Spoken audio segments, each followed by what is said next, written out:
12ویں کے دیوانوں دیوانوں دیوانوں دیوانوں 12ویں کے دیوانوں 12ویں کے دیوانوں 12ویں کے دیوانوں 12ویں کے دیوانوں جھومو جھومو دیوانوں 12ویں کے دیوانوں۔ السلام علیکم ورحمۃ اللہ۔ ایک بار پھر رب النور شریف کے خصوصی ٹرانسمیشن میں آپ کا میزبان عباس علی قادری اور آپ دیکھ رہے ہیں جناح نیوز۔ ناظرین، ہمارے ساتھ علماء کرام ثنا خوان مصطفیٰ ہر روز رب النور شریف کے ٹرانسمیشن میں شریک ہوتے ہیں، تو آتے میں ان کا تعارف کراتا ہوں۔ حضرت علامہ مولانا عبد الواحد قادری صاحب اور ثنا خوان مصطفیٰ وحید علی قادری صاحب اور غلام عباس قادری صاحب اس وقت اپنی نشستوں پہ موجود ہیں۔ تو ناظرین، چلتے ہیں علامہ صاحب کے پاس۔ علامہ صاحب سے یہ پوچھیں گے رسول اللہ صلی اللہ علیہ وسلم کا اخلاق کے طیبہ پر کچھ بیان فرمائیں، ہمارے ناظرین یہ سننا چاہیں گے بالخصوص۔ الحمدللہ رب العالمین والصلاة والسلام علی سید المرسلین، اما بعد فاعوذ باللہ من الشیطان الرجیم، بسم اللہ الرحمن الرحیم۔ اللہ تبارک و تعالیٰ کے حبیب صلی اللہ تعالیٰ علیہ وسلم کے اخلاق طیبہ کو اللہ تبارک و تعالیٰ کی ذات بابرکات نے اپنی لاریب کتاب قرآن مجید فرقان حمید میں بیان فرمایا۔ اللہ تبارک و تعالیٰ نے قرآن مجید فرقان حمید میں ارشاد فرمایا، لقد کان لکم فی رسول اللہ اسوۃ حسنہ، بے شک آپ کے لیے نبی کریم صلی اللہ تعالیٰ علیہ وسلم کی زندگی بہترین نمونہ ہے۔ ایک اور مقام پر اللہ تبارک و تعالیٰ نے اپنے حبیب صلی اللہ علیہ وسلم کے اخلاق طیبہ کو بیان کرتے ہوئے ارشاد فرمایا، انک لعلی خلق عظیم، اے محبوب بے شک آپ اخلاق کے بہت بلند مرتبے پر فائز ہیں۔ میٹھے پیارے اسلامی بھائیوں، اللہ تبارک و تعالیٰ نے اپنے حبیب صلی اللہ تعالیٰ علیہ وسلم کو جو اخلاق طیبہ عطا فرمائے، سبحان اللہ، یہ تو ایک اللہ تبارک و تعالیٰ نے قرآن مجید میں حضور کے اخلاق کو بیان فرمایا، اور احادیث طیبہ کی طرف اگر ہم آئیں تو اللہ تبارک و تعالیٰ نے اپنے حبیب صلی اللہ تعالیٰ علیہ وسلم کو وہ اخلاق عطا فرمائے تھے کہ صحابہ کرام علیہم رضوان نے جب حضرت سیدہ عائشہ صدیقہ رضی اللہ تعالیٰ عنہا سے سوال کیا کہ چونکہ حضرت عائشہ صدیقہ رضی اللہ تعالیٰ عنہا وہ ہستی ہیں کہ جن کو نبی کریم صلی اللہ تعالیٰ علیہ وسلم کا خاص قرب ملا، نبی کریم صلی اللہ تعالیٰ علیہ وسلم کے خاص قرب میں رہ کر جب صحابہ اکرام علیہم رضوان نے ان سے سوال کیا کہ آپ ہمیں حضور نبی پاک صلی اللہ تعالیٰ علیہ وسلم کے اخلاق بتائیں، تو حضرت سیدتنا عائشہ صدیقہ رضی اللہ تعالیٰ عنہا نے ارشاد فرمایا کہ نبی کریم صلی اللہ تعالیٰ علیہ وسلم کے اخلاق قرآن مجید فرقان حمید ہیں۔ قرآن مجید کی جتنی آیت کریمہ ہیں وہ تمام کے تمام نبی کریم صلی اللہ علیہ وسلم کے اخلاق پر دلالت کرتی ہیں۔ جتنے بھی احکامات بیان کیے گئے قرآن مجید فرقان حمید میں، گویا کہ نبی کریم علیہ السلام کے اخلاق قرآن مجید فرقان حمید میں بیان فرمائے گئے۔ اور حضرت انس رضی اللہ تعالیٰ عنہ یہ وہ صحابی رسول ہیں کہ جن کو نبی کریم صلی اللہ تعالیٰ علیہ وسلم کی خدمت کا شرف ملا، اور حضور علیہ السلام نے بچپن سے حضرت انس رضی اللہ تعالیٰ عنہ کو پالا تھا۔ جب حضرت انس رضی اللہ تعالیٰ عنہ سے حضور کے اخلاق کے بارے میں سوال کیے گئے تو حضرت انس رضی اللہ تعالیٰ عنہ نے حضور نبی کریم علیہ السلام کے اخلاق کو بیان فرماتے ہوئے یوں ارشاد فرمایا کہ نبی کریم صلی اللہ تعالیٰ علیہ وسلم نے مجھے کبھی یہ نہیں کہا کہ تم نے یہ کام کیوں کیا ہے، یہ کام کیوں نہیں کیا۔ نبی کریم علیہ السلام نہ تو شور مچانے والے تھے اور نہ ہی نبی کریم علیہ السلام فحش گوئی کرنے والے تھے۔ حضور علیہ السلام بہت ہی اچھے اخلاق والے تھے۔ نبی کریم علیہ السلام کے اخلاق بہت ہی بلند و بالا ہیں۔ اللہ تبارک و تعالی ہمیں نبی کریم علیہ السلام کے اخلاق میں سے حصہ نصیب فرمائے، اور حضور علیہ السلام کے اخلاق پر ہماری سیرت، حضور علیہ السلام کی سیرت کو ہم حضور کی سیرت پر ہمیں چلنے کی توفیق عطا فرمائے۔ ایک حدیث مبارکہ میں آپ کے سامنے پیش کروں۔ حضرت ابن مسعود یا ابو مسعود رضی اللہ تعالیٰ عنہ سے روایت ہے، وہ اپنے غلام کو مار رہے تھے۔ جیسے ہی حضرت ابو مسعود اپنے غلام کو مار رہے تھے تو پیچھے سے آواز آئی، ہوشیار ہو جاؤ، ہوشیار ہو جاؤ۔ جب حضرت ابو مسعود نے پیچھے مڑ کے دیکھا تو آواز دینے والی ذات نبی آخر الزمان صلی اللہ تعالیٰ علیہ وسلم تھے، اور جب ان کی طرف نگاہ کی تو حضور علیہ السلام نے ارشاد فرمایا کہ اے ابو مسعود، یہ غلام جتنا تم اس غلام پر قادر ہو اور تم اسے مار رہے ہو نا، اللہ تبارک و تعالیٰ اس سے زیادہ تم پر قادر ہے۔ لہٰذا اپنے غلام کو نہ مارو۔ حضرت ابو مسعود نے اپنے غلام کو مارنا ترک کر دیا۔ یہ نبی کریم علیہ السلام کے اخلاق ہیں کہ ہر جگہ پر لوگوں کی نبی کریم علیہ السلام نے اچھی تربیت فرمائی، اچھی اخلاق کی لوگوں کو دعوت دی، اور اسی اخلاق کی وجہ سے کفار بھی نبی کریم علیہ السلام کو صادق اور امین کے لقب سے ملقب کرتے تھے۔ سبحان اللہ۔ اچھا علامہ صاحب، یہ آپ سے پوچھیں گے کہ ثنا خوان مصطفیٰ جو ہمارے ثنا خوان مصطفیٰ ہیں، الحمدللہ نبی پاک صلی اللہ علیہ وسلم ثنا کرتے ہیں، تو ان کے حوالے سے یہ آپ سے پوچھنا چاہیں گے، کیونکہ ہمارے ناظرین نے یہ بالخصوص ہمیں اپنے پیج پر جنہ نیوز پر یہ سوال بھی کیے تھے، تو انہوں نے کہا کہ کیا ثنا خوان مصطفیٰ کسی محفل میں جائیں اور جانے کے بعد ان سے کوئی ڈیمانڈ کریں کہ بھائی ہمیں اتنا چاہیے، ہم اتنا چاہیے، ہم اتنا چاہیے تو پھر ہم آئیں گے، گاڑی کا کرایہ بھی چاہیے، تو ان سے ڈیمانڈ کرتے ہیں، تو ان کے حوالے سے کوئی ارشاد فرمائیں، کوئی ایسی کو آپ کے پاس جو ہو، جو ہمارے ناظرین دیکھیں تو وہ مطمئن ہو جائیں، جو محفل نعت کراتے ہیں، جو غریب بھی ہوتے ہیں، کچھ صاحب حیثیت بھی ہوتے ہیں، تو اس کے حوالے سے آپ ارشاد فرمائیں۔ دیکھیں، شریعت مطہرہ میں قرآن خوانی اور نعت پڑھنے کی اجرت لینا یہ تو ممنوع ہے۔ اچھا، بندہ اس نیت سے جائے کہ میں قرآن پڑھنے جا رہا ہوں تو مجھے اس قرآن پڑھنے کے پیسے ملیں گے، یا اس نیت سے جائے کہ میں نعت شریف پڑھنے جا رہا ہوں اور اس نعت شریف کے مجھے پیسے ملیں گے، اس کی شرعاً تو اجازت نہیں ہے۔ ہاں، یہ الگ ایک معاملہ آ جاتا ہے کہ بندہ وقت طے کرے، وقت طے کرنے کے بعد پھر اس کا ایک اجارہ کیا جائے۔ مثال کے طور پر اگر کوئی ثنا خوانی کرنے جا رہا ہے تو ان سے وقت کے پیسے لے، بولے کہ میں 1 گھنٹہ آپ کے پاس آ رہا ہوں اور 1 گھنٹے کے لیے میں آپ کا اجیر ہوں، اب آپ جو میری حیثیت کے مطابق، یعنی جو میری عزت ہے، شان و شوکت ہے، اس کے مطابق آپ 1 گھنٹے کے اندر مجھ سے جو کام لینا چاہیں میں کروں گا۔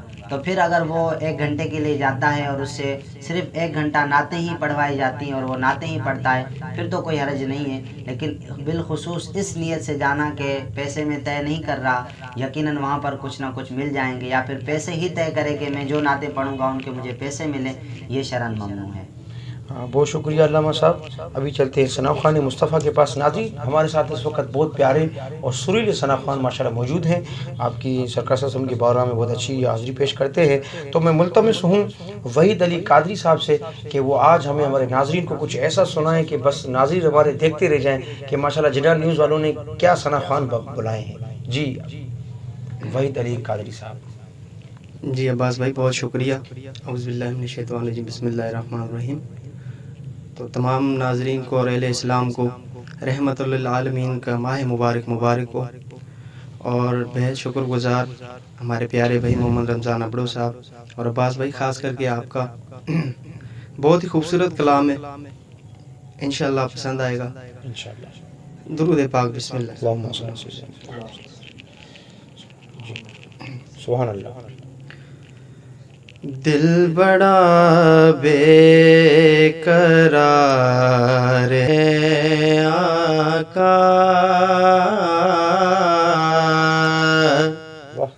دل بڑا بے قرار ہے آقا، دل بڑا بے قرار ہے آقا، دل بڑا بے قرار ہے آقا، دل بڑا بے قرار ہے آقا، آپ کا انتظار ہے آقا۔ سبحان اللہ۔ پیار کرتا ہے خود خدا ان سے، پیار کرتا ہے خود خدا ان سے، آپ سے جن کو پیار ہے آقا،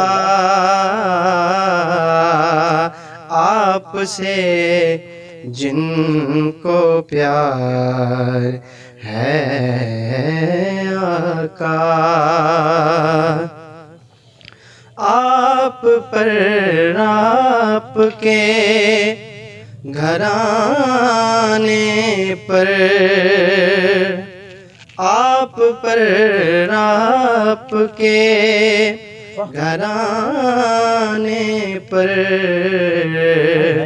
میرا سب کچھ نثار ہے آقا، میرا سب کچھ نثار ہے آقا، آپ کا انتظار ہے آقا۔ سبحان اللہ، سبحان۔ ناظرین، میری گفتگو سے پہلے جو اسکیل تھا ابھی میں یہ کر رہا ہوں کہ بالکل دھیمی آواز سے جو انہوں نے ماشاءاللہ کلام پڑھا سولو میں، تو ماشاءاللہ بہت پیاری سی آواز تھی۔ تو ہم چلتے ہیں غلام عباس قادری جو ماشاءاللہ نوجوان ہیں، بچے ہیں اور بہت پیاری ان کی آواز ہے، تو آئیے ان کی بھی انشاءاللہ شروع کرتے ہیں۔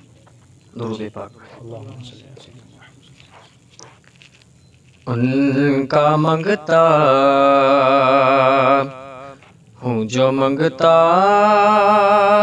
نہیں ہونے دیتے، ان کا منگتا ہوں جو منگتا نہیں ہونے دیتے، یہ حوالے مجھے رسوا نہیں ہونے دیتے، ان کا منگتا میرے ہر عیب کی کرتے ہیں وہ پردہ پوشی، میرے ہر عیب کی کرتے ہیں وہ پردہ پوشی، میرے جرموں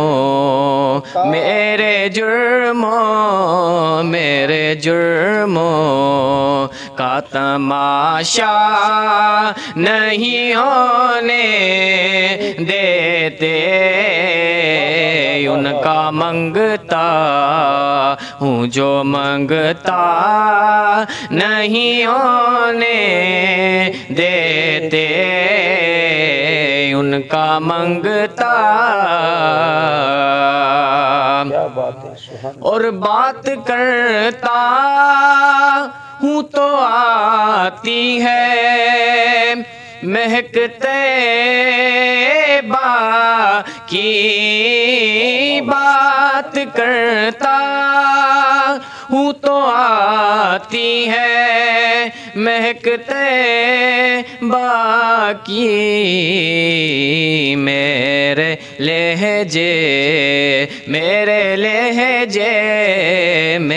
لہجے کو وہ میلا نہیں ہونے دیتے، ان کا منگتا۔ کیا بات ہے۔ اور لوگ مشکل میں زمانے کی طرف دیکھتے ہیں، لوگ مشکل میں زمانے کی طرف دیکھتے ہیں، اور ہم محمد کے گھرانے کی طرف دیکھتے ہیں، اماں زہرا کے گھرانے کی طرف دیکھتے ہیں، ان کا منگتا۔ سبحان اللہ، سبحان اللہ۔ ناظرین، بعض اوقات کبھی کبھی جب ثنا خوان مصطفیٰ جب پڑھتے ہیں تو حقیقت میں تصور مدینے جاتا ہے، تو کچھ ایسے الفاظ ہوتے ہیں کہ اپنے گناہ یاد آ جاتے ہیں. تو کسی شاعر نے کہا بڑی غریبی ہے مجبور ہو گئے ہم تمہارے در سے بہت دور ہو گئے ہم جو حکم ہو تو مدینے گھومنے آئے دیار پاک کی دیوار چومنے آئے اگر حضور کے روزے کی دید ہو جائے قسم خدا کی غریبوں کی عید ہو جائے. ناظرین چلتے ہیں اپنے علامہ صاحب کے پاس. علامہ صاحب سے یہ ضرور پوچھنا چاہیں گے کہ علامہ صاحب ثنا خوان مصطفیٰ کو بعض اوقات جو نذرانہ ملتا ہے تو ناجائز بھی ایک چیز آ جاتی ہے اس کے اندر, جو علماء کرام دین میں فرمایا کہ کچھ ناجائز بھی ہوتا ہے. تو ناجائز کے حوالے سے جب پیسے مل جائیں, سوال ہے جب پیسے مل جائیں تو وہ پیسے کہاں خرچ کریں؟ ہے تو ناجائز, کس جگہ پہ خرچ کریں؟ ظاہری علماء دین روشنی فرمائیں گے تو اس کے بارے میں آپ ارشاد فرمائیں. نعت خوانوں کو کے حوالے سے جو انہیں نذرانے ملتے ہیں تو ان کے لیے تو اولاً مشورہ یہ ہے کہ وہ نذرانہ لے ہی نہیں. اچھا. کیونکہ جب یہ خود منع کر دیں گے تو ناجائز ملنے کی ضرورت ہی نہیں پڑے گی. ہاں اگر کبھی اس نے لے لیے اور اسے پتہ نہ چلا, پھر بعد میں پتہ چلا کہ میں نے کوئی ناجائز نذرانہ لے لیا ہے, تو اس کے لیے حکم یہ ہے کہ وہ اولاً تو جس سے لیے ان کو واپس کر دیں. اگر وہ نہیں ہے, ان کا انتقال ہو گیا ہے جنہوں نے ناجائز نذرانہ دیا ہے, تو پھر حکم یہ ہے کہ یہ رقم ان کے ورثاء تک پہنچا دے. اگر ورثاء بھی نہیں مل رہے یا پھر یاد ہی نہیں ہے کہ کس نے دیے, تو اب حکم یہ آئے گا کہ وہ کسی فقیر پر صدقہ کر دیں.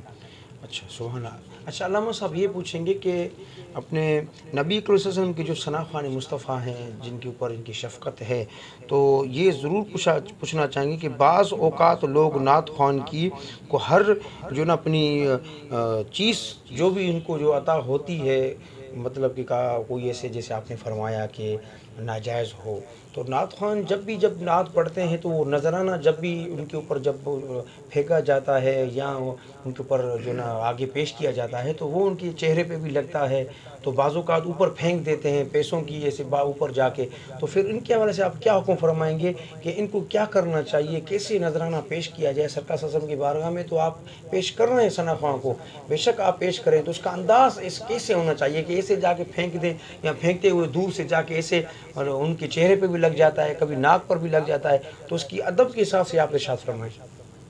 لیکن نذرانے کے حوالے سے تو پہلے آپ یہ بات سمجھ لیں کہ جو نذرانہ دے رہا ہے جی, دینے میں اس کی نیت کیا ہے. یعنی جو اسٹیج پہ چڑھ کے نعت خوان پر پیسے پھینک رہا ہے یا کبھی اس کے منہ پہ لگ رہے ہیں جیسے کہ آپ نے فرمایا, جی جی, یا پھر ایسے ہی پیسے نچھاور کیے جاتے ہیں, پورا اسٹیج جو ہے وہ پیسوں سے بھر جاتا ہے, یوں سمجھے کہ نوٹوں کی بارش ہو رہی ہوتی ہے. بالکل ایسے ہی تو سوال یہ ہے کہ جو دے رہا ہے اس طرح کا جو شخص عمل کر رہا ہے اس کی نیت کیا ہے. آیا یہ کہ لوگوں کو دکھانے کے لیے کر رہا ہے یا پھر یہ اللہ کی رضا کے لیے اور اپنے مسلمان کا دل خوش کرنے کے لیے اسے بطور تحفہ جو ہے وہ یہ پیش کر رہا ہے. اگر وہ لوگوں کو دکھانے کے لیے کر رہا ہے یہ تو پھر ایک ریاکاری ہو جائے گی, اور ریاکاری کے بارے میں کافی وعیدیں حدیث مبارکہ میں بیان کی گئی. اور اگر یہ تحفے کے طور پر مسلمان کا دل خوش کرنے کے لیے دے رہا ہے بطور تحفہ, تو اب اس کے بارے میں یہ کہا جائے گا کہ یہ ظاہراً کیوں دے رہا ہے. اگر اس کو کہا جائے کہ نعت خوان کے جیب میں ڈال دیے جائیں یا چھپا کر اسے دے دیے جائیں تاکہ پتہ ہی نہ چلے, حالانکہ افضل صدقہ جو ہے نا وہ چھپا کر دینا ہے. حدیث مبارکہ میں حدیث مفہوم ہے کہ حضور علیہ السلام نے فرمایا کہ افضل صدقہ وہ ہے کہ سیدھے ہاتھ سے دو, الٹے ہاتھ کو پتہ ہی نہ چلے, کیا بات, چھپا کر دی چاہے چیز. اچھا, اگر دے رہا ہے بظاہر طور پر تو یہ ریاکاری ہو جائے گی, اور اگر اسے چھپانے کا کہا جائے اگر وہ دے رہا ہے تو اپنی نیت پر غور کرے. دوسری بات یہ کہ ایسے پھینکنا, ایک تو جو نعت خوان رسول ہے, ثنا خوان رسول نبی کریم علیہ السلام کی نعت خوانی کر رہا ہے, حضور کی ثنا سنا رہا ہے, اور نبی کریم علیہ السلام کی تعریف کر کے لوگوں کو جھوما رہا ہے. اب اس کے ساتھ ایسا برتاؤ کیا جائے کہ جیسے لوگ گانا گاتے ہیں اس کے اوپر لوگ پیسے پھینک دیتے ہیں, یا کوئی دیگر جو ناچنے والے ہوتے ہیں ان پر پیسے پھینک دیے جاتے ہیں, تو یہ طریقہ درست نہیں ہے. طریقہ یہ مہذب ہے کہ اگر آپ نے نذرانہ کسی نعت خوان کو دینا ہے, اور نیت یہ ہونی چاہیے کہ میں اپنے مسلمان بھائی کو تحفہ دے رہا ہوں, تحفے کی نیت ہونی چاہیے. نذرانہ تحفے کے طور پر دیا جائے, لیکن اس کا بھی ایک انداز ہو. اگر آپ دینا چاہ رہے ہیں تو مہذب طریقہ یہ اختیار کیا جائے کہ ایک لفافہ آپ لے لیں, اس میں وہ رقم ڈال کے نعت خوان کی جیب میں ڈال دیں یا اس کو پیش کر دیں, چھپا کے پیش کریں. یہ نہ ہو کہ اسٹیج پر چڑھ کے لوگوں کے سامنے پیسے کو پھینکنا اور اس کے منہ میں لگنا, تو یہ ایک عجیب ماحول بن جاتا ہے نا. اس سے پھر جو دیکھنے والے ہوتے ہیں, نعت سننے والے ہوتے ہیں نا, وہ بھی جو ہے نا پریشان ہو جاتے ہیں کہ یہ کیا ہو رہا ہے. اب وہ نعت شریف کی طرف توجہ نہیں کرتے, بلکہ کیا کرتے ہیں, اس پیسے پھینکنے والے کی طرف دیکھتے ہیں. حالانکہ اصول یہ ہے کہ جب بھی نعت شریف پڑھی جائے تو خاموشی سے, توجہ سے نبی کریم علیہ السلام کا عشق دل میں بٹھا کے اس نعت کو توجہ سے سنا جائے, تاکہ اس نعت کی برکتیں حاصل ہوں. اچھا علامہ صاحب سبحان اللہ, کہ بعض اوقات ایسے ہے کہ ہمارے عاشقان رسول پورے پاکستان کے اندر جھنڈے بھی لگاتے ہیں, بینر بھی لگاتے ہیں, جھنڈے کے اندر وہ عکس بھی ہوتا ہے, اور ان کے اوپر حضور سرکار دو علیہ وسلم کی جو نا سبز گنبد بھی لگا ہوتا ہے, خانہ کعبہ بھی لگا ہوتا ہے, مختلف ایسی چیزیں ہوتی ہیں. تو وہ شہر کے اندر چوراہوں پہ لگائی جاتی ہیں. پھر 12 ربیع الاول شریف کا مہینہ پورا گزر جاتا ہے تو وہ وہیں پہ لگی ہوتی ہیں. تو وہ جھنڈا جو ہمارا لگا ہوتا ہے سبز گنبد میں, اور مزید جو ان کی سبز کلر ہوتا ہے, کہ وہ جب کافی ٹائم گزر کے پھر جا کے زمین پر تشریف لاتا ہے. تو ان کے بارے میں آپ کیا کہیں گے, جو جھنڈے لگاتے ہیں ان کے لگاتے ہیں, ان کے لیے کیا ہدایت ہے کہ یہ لگانے کے بعد یہ کیا کریں؟ جی, جو جھنڈے لگاتے ہیں ان کے لیے مشورہ تو یہ ہے کہ وہ ایسا جھنڈا لگائیں, اپنے گھر پر, دکان پر, گاڑی پر, جہاں بھی لگانا ہے جھنڈے لگائیں, لیکن ایسا جھنڈا ہو کہ جس پر کوئی تحریر لکھی ہوئی نہ ہو. ہمارے یہاں بازاروں میں ایسے جھنڈے مل جاتے ہیں کہ جس پر الصلاۃ والسلام علیک یا رسول اللہ لکھا ہوا ہوتا ہے, یا پھر سبز گنبد اور خانہ کعبہ کی تصویر بنی ہوئی ہوتی ہے, پھر ایک طرف یا اللہ, دوسری طرف یا محمد لکھا ہوا ہوتا ہے, یا پھر کوئی اشعار شعر لکھا ہوا ہوتا ہے کہ جس میں نبی کریم علیہ السلام کا نامی اس میں گرامی بھی لکھا ہوا ہوتا ہے. اب توجہ دینے کی بات یہ ہے, توجہ کرنے کی, کہ جب ہم ایسا جھنڈا کسی بازار پر, چوک پر, یا گھر کی چھت پر, یا اپنی گاڑی پر لگا رہے ہیں, تو ظاہر سی بات ہے جب گھر کی چھت پر لگائیں گے تو جو گھر کی چھت ہوگی, دھوپ لگے گی, اور وہ جو جھنڈا ہے وہ کچھ عرصے کے بعد جو ہے زمین پر تشریف لے آئے گا, تو یہ اس نام کی اور اس درود و سلام کی بے ادبی ہوگی. اور اسی طرح جو پرندے ہیں وہ اس پر بیٹھ کر دیتے ہیں. اب کسی عاشق کو یہ گوارا نہیں ہے کہ نبی کریم علیہ السلام کا نام لکھا ہوا ہو, یا حضور نبی کریم علیہ السلام کے روزے مبارک کا نقش بنا ہوا ہو, یا نالین کا نقش بنا ہوا ہو, اور ان پر ایسی چیز ہو. تو مشورتاً عرض یہ ہے کہ لوگوں کو یہ کرنا چاہیے کہ جو سادہ جھنڈا ہے وہ آپ لگائیں, اور اسی میں ہی بہتری ہے, کیونکہ اس میں نہ تو کوئی تحریر ہوگی. اگر وہ دھوپ سے گل کر نیچے تشریف لے آیا پھر بھی کوئی مسئلہ نہیں ہوگا. اگر کسی پرندے نے اس پر بیٹ وغیرہ کر دی تو اس میں بھی کوئی اتنا حرج نہیں ہوگا, کیونکہ وہ ایک کپڑا ہوگا. اس کی حیثیت جھنڈے والی تو ہوگی, لیکن اس پر کوئی نام تحریر وغیرہ نہیں ہوگی, کیونکہ اہل سنت الحمدللہ جو ہے ادب ہے, اور اہل سنت ادب سکھاتی ہے. تو اہل سنت میں ادب یہ ہے کہ ہم یہ کہتے ہیں کہ بھلے کسی بھی زبان کے حروف ہوں, ہر حروف کا ادب ہے. تو لہٰذا ہم جو جھنڈے پر تحریر وغیرہ لکھی ہوئی ہوتی ہے ایسے جھنڈوں سے بچا جائے, اور جو جھنڈے بغیر تحریر کے ہوتے ہیں بالکل ہی سمپل اور سادے, وہ لگائے جائیں. بہت شکریہ علامہ صاحب, آپ نے بہت بڑی اچھی گفتگو کی, اور ہمارے ناظرین کو سمجھانے کے لیے بہت اچھا ان کا جو نا آپ نے ان کا فلسفہ مشن بیان کیا. تو ہم چلتے ہیں ناظرین ثنا خان کے پاس. وحید علی قادری صاحب سے ملتمس ہوں کہ وحید بھائی آج ہمیں نعت شریف سنائیں گے, اور بڑے ماشاءاللہ مسکرا کر سناتے ہیں. یہ ماشاءاللہ ان کی بالخصوص سنیں. ہاں, وحید علی قادری صاحب. درود پاک پڑھتے ہیں. اللہم صلی اللہ علیہ وسلم. نماز عشق احمد کو ادا کرنا ضروری ہے.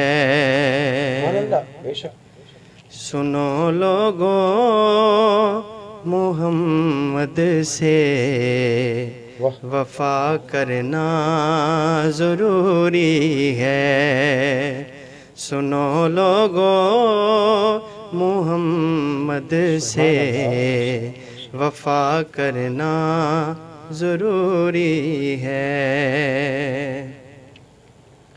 علی کا لال کہتا تھا لٹا کے گھر کا گھر سارا، کیا بات، علی کا لال کہتا تھا لٹا کے گھر کا گھر سارا، واہ، سخی ابن سخی ہوں میں، سبحان اللہ، سخا کرنا ضروری ہے۔ بے شک۔ سنو لوگو محمد سے وفا کرنا ضروری ہے۔ عباس بھائی بہت ہی خوبصورت شعر ہے۔ جی جی ارشاد۔